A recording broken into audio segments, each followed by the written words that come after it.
So, thank you. Well, thank you, Noah. And I really want to take a moment to thank Politics and Prose for holding these events. As everybody here probably knows, they're really the heart of the literary culture here in Washington, D.C., and they keep books in the center of the culture where they belong, as I'm sure we all agree. And by attracting Book TV, they export it out to the rest of the country. So it's a great public service, and I'm really appreciative to be here tonight. And I'm glad you all came here. If anybody wants seats, there are a few up front. So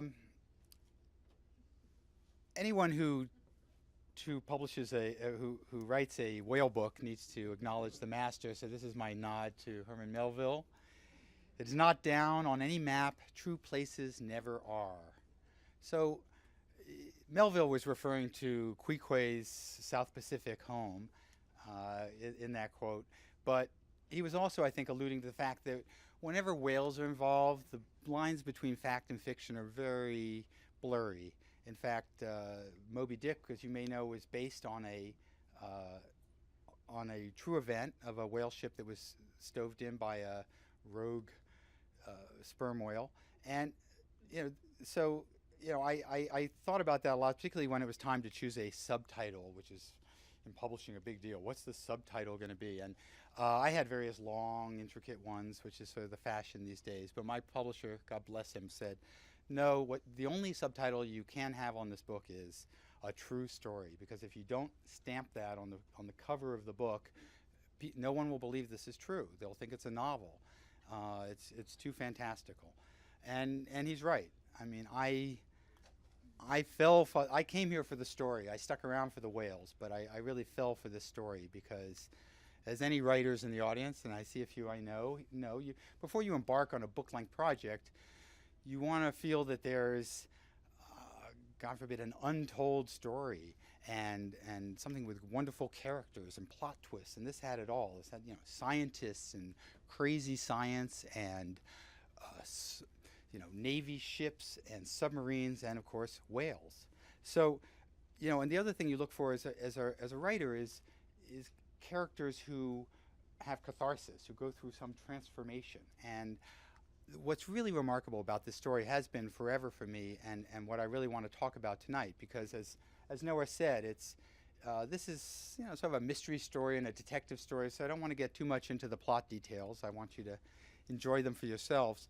But I do want to speak to what for me is the thematic spine of the book, which is that all of the characters in this story were at some point deeply touched by a close encounter with whales.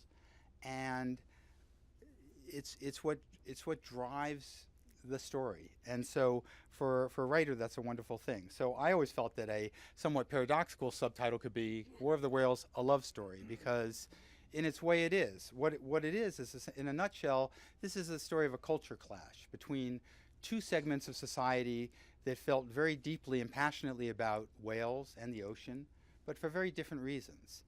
On one hand, you had the U.S. Navy, which the roots of this story go back to the Cold War. And back in the Cold War, they had a very serious enemy to track, which was the dreaded Soviet submarine armada.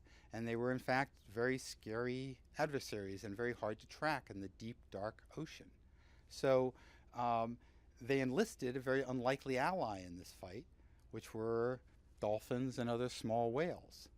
And I'll get into this later, but the reason that this was a relevant alliance was that whales and dolphins are in the same business the Navy is, which is tracking prey in the dark depths of the ocean.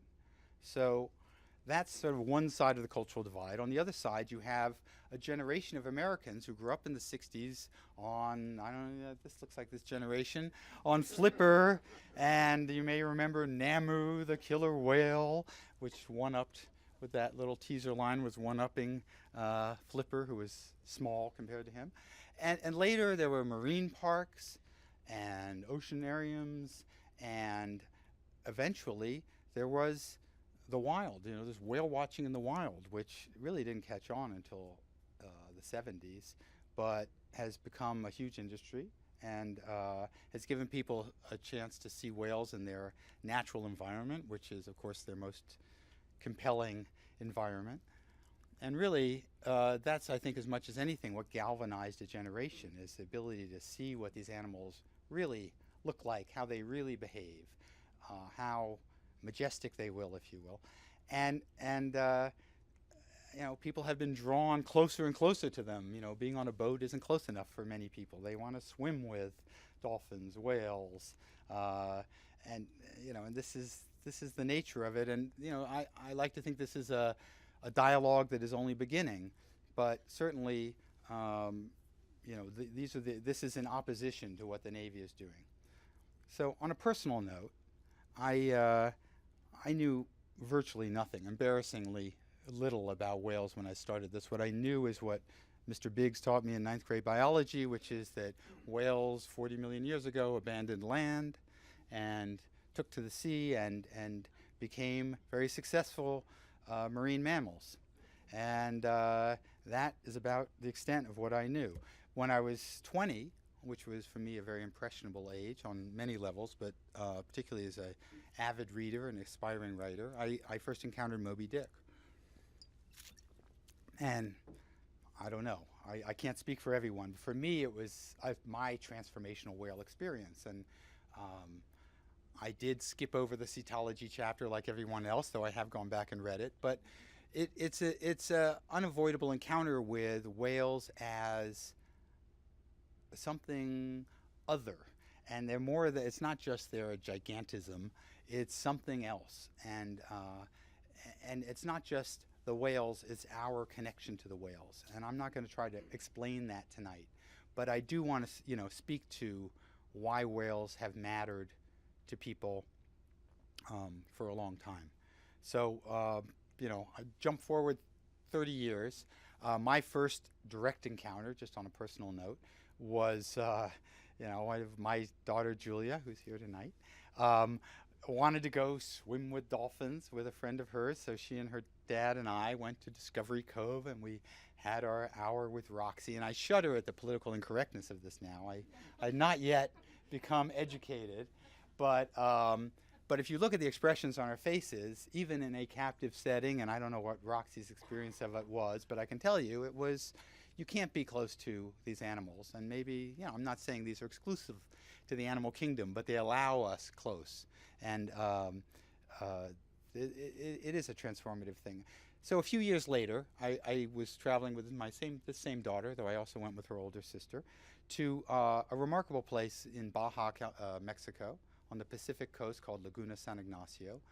And this place is special because gray whales migrate every year. It's the longest mammal migration on the planet, and they migrate to the summer feeding grounds in the Bering Sea, and then all the way back 6,000 miles to Baja, where they calve their young and nurse their young and kind of get their bearings, and then they head back for their migration. And what's remarkable about this place, this is the last pristine whale nursery in the world for gray whales. And there's this unique phenomenon there where the mothers and the calves actually approach humans in small boats. It's a very controlled environment. You're only allowed out in these little boats. And for reasons, I don't think it's because they're tame. They're very wild animals, and you can get a fluke against your bow and really get shaken up. But it's a remarkable place. And when I watched my daughter have her encounter with a whale, and this is the mother back here, and this is the calf. Seeing this in the presence of a parent and a child whale, it was, what can I say? You can't witness this without being moved, and so that was my initiation. So anyway, as I began, I delved into why whales have mattered to human beings and trying to make sense of it. And the fact is they have mattered all the way back to the very beginnings. I mean, we can see in Neolithic cave paintings the primacy of this relationship, but also how conflicted it was, and maybe conflicted is the wrong word, how complicated it was from the beginning. Because as we assume from other cave paintings, that they were painting things that were important to them. And whether they were important spiritually or for their survival, we don't know. But these cave paintings, this is from what is now South Korea, a cave